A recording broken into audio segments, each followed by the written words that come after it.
welcome back again sa ating sharing for bread of God. In the name of the Father, and to the Son, and to the Holy Spirit. Amen. Lord, napapasalamat ako sa iyo sa pagkakataon na ito na ibinigay mo sa akin. Na nagkaroon na naman ako ng panahon upang mananaliksik sa mga bagay ukol sa Temple of Community.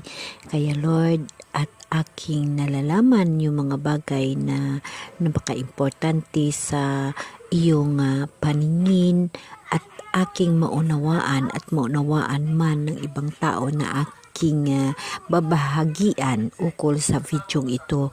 So Lord, napapasalamat ako sa pagbigay mo sa akin ng pag-uunawa, regalong pag-uunawa mula sa Espiritu Santo na iniwan ni Jesus Christ na nandito sa puso ko. Lord, maraming salamat. Amen.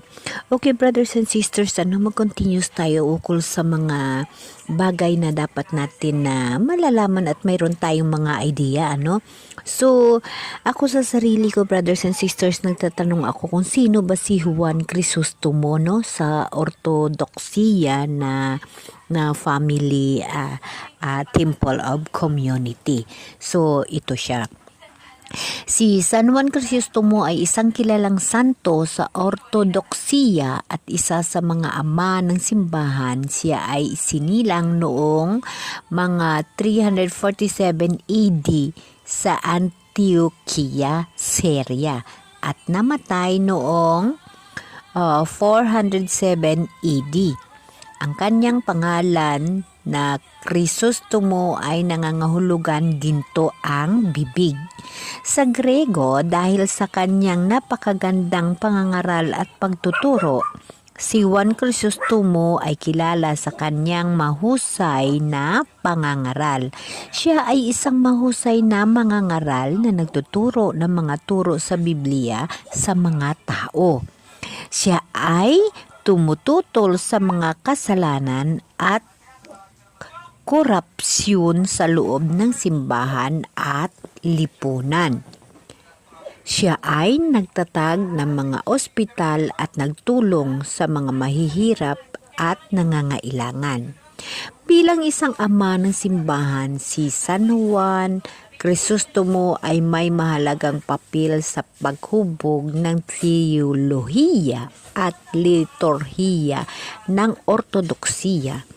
Ang kanyang mga sulat at pangaral ay patuloy na pinag-aralan at ginagamit sa mga simbahan ng Ortodoksiya. Sa Ortodoksiya, si Juan Crisostomo ay ipinagtakasi bilang isang modelo ng isang tunay na pastor at tagapangaral ng salita ng Diyos. Ang kanyang buhay at mga turo ay patuloy na inspirasyon sa mga namampalatayang Ortodoksiya. Ganun ang buhay ni San Juan Crisostomo na leader ng tinatawag na simbahan ng Ortodoksiya. Siya yung ama ng simbahan ng Ortodoksiya noong kapanahunan ng 347 AD. Taga-Syria siya.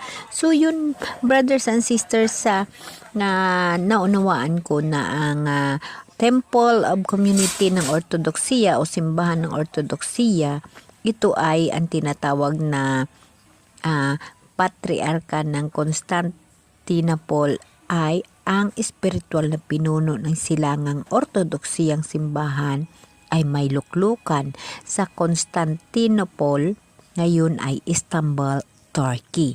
Ang patriarka ng Constantinople ay tinuturing na first among equal, unang katulong sa mga pinuno ng mga simbahan Ortodoksiya sa buong mundo.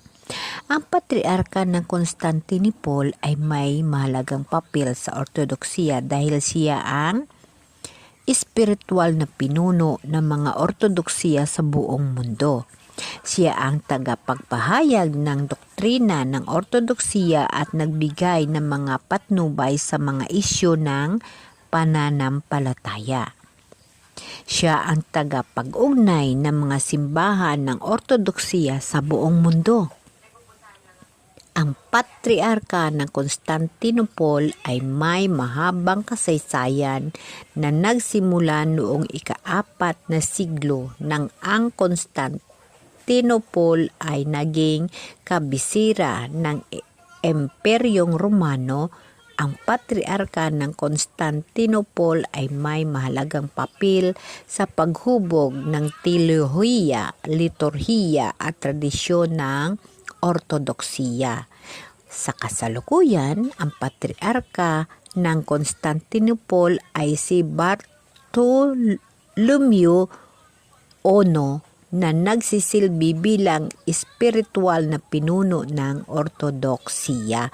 So, ganun ho, brothers and sisters. So, dapat natin maunawaan ang mga bagay na yon, na ang Ortodoksiya isa rin sa bahagi o isa rin sa pamilya ng Katoliko Romano, ngunit sila lang ay naghiwalay dahil sa tinatawag na pamumuno, kagaya din ng Evangelican Church, kaya dapat natin laging alalahanin na magkaiba ang Katoliko Romano, Ortodoksiya, or yung Anglican Church, lagi natin tatandaan na ang pinuno ng simbahan, ang Katoliko Romano, ang may papa sa Roma, ang tinuturing na pinuno ng simbahan at ang kahalili ni San Pedro.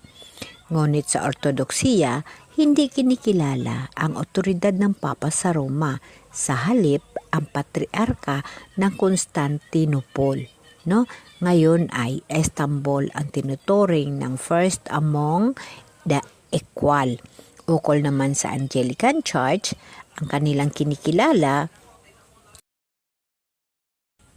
at ang Anglican Church ay magkaiba rin sa Romano. Ang Anglican Church ay mula sa England na tinatag ni Haring Henry VIII noong 1534. So dito natin malalaman at ganun din hindi rin sila naniniwala or hindi rin sila na leader ng atin Santo Papa. Iba rin yung kanilang tinatawag na pinuno, dapat natin tatandaan na magkaiba ang mga ganong bagay na nagsa-sign of cross, na gumagamit din ng sign of cross. Ulitin ko, akala ko dati, brothers and sisters, tayo lamang na Katoliko Romano ang gumagamit ng sign of cross. Yun pala, ang Ortodoksiya at ang Anglican Church ay gumagamit din ng sign of cross, ngunit hindi ho sila Romano Katoliko.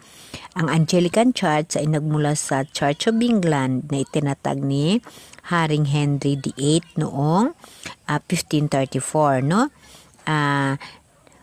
ang Church of England ay humiwalay sa Romano Katoliko dahil sa hindi pagkakasundo sa doktrina otoridad ng Papa. So, ganun, brothers and sisters, napakalalim na mga informasyon, ngunit dito natin makikita at dito natin alamin na hindi lamang tayo na Romano Katoliko ang gumagamit ng sign of cross, kundi ang Anglican Church na mayroon din silang simbahan, mayroon din silang pari, at mayroon din silang mga tungkulin na kagaya ng mga what we call this, obispo natin. So, para lubos na maunawaan, i-check nyo rin, brothers and sisters, ang Anglican Church at ang Romano Katoliko at ang Ortodoksiya, para malalaman din ninyo kung ano pang mga Temple of Community ang gumagamit ng sign of cross. Ngunit ganun pa man, para sa akin, ang sign of cross ay isang bahagi ng buhay ko at isang armas ko sa buhay ko upang labanan ang mga lahat ng mga trials sa buhay upang mapatagumpayan ang kahirapan ng buhay sa mundo bilang tao. Ang sign of cross para sa akin ay isang armas ko at isang pag-alaala ko sa Ginoong Hesukristo sa kanyang pagkamatay sa cross. Na pag ako'y maka-sign of cross, feeling ko nandito sa tabi ko, nandito sa aking puso lagi. So brothers and sisters, lagi natin tatandaan ang mga ganong bagay na dapat natin alamin ang mga bagay na yon upang ating maunawaan. Ano? Kagaya ko brothers and sisters, ako nga nagsisimba ako sa church pero hindi ko alam kung yun ay Anglican Church ba or anong Romano Katoliko ba. Ano? So kasi parehas sila nung may pare, parehas din sila na ganyan yung mga paggawa ng sakramento sa church, pero kung tutuusin ay may pinagkaiba.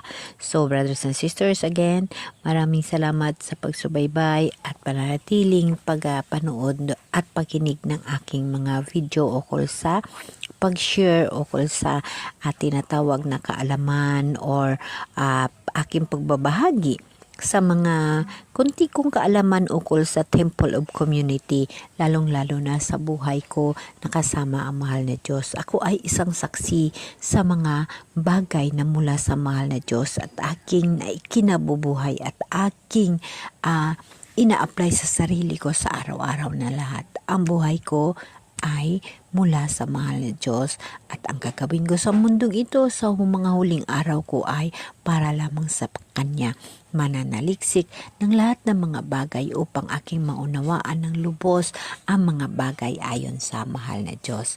At again, nagpapasalamat ako sa mahal na Diyos sa Kanyang paggaling na aking sakit at sa pagbigay sa akin ng mga tao na tumutulong sa akin upang malagpasan ko ang trial sa mundong ito at makahanda ako ng aking sarili sa pagsalubong sa mahal na Diyos. Amen. Amen.